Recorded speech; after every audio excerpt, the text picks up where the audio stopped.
Wala duty, sir? Dito. Ah, duty.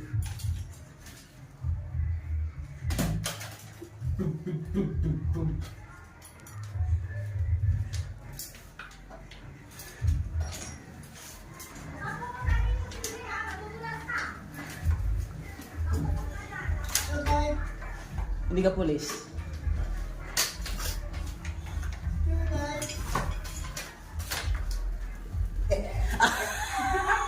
May bari. Ayun o. Eskwala pa yun. Ito ang eskwala. Kabong. Eskwalado na kita. Ayan po, ganito po yung ano, mga electrical dito sa Pilipinas. Yan, complete uniform. Ayun ang safety dito. Tama ba? Safety? Yan. Ay tama oh. May tanong mo sa likod. May kids. Ayan, safety engineer.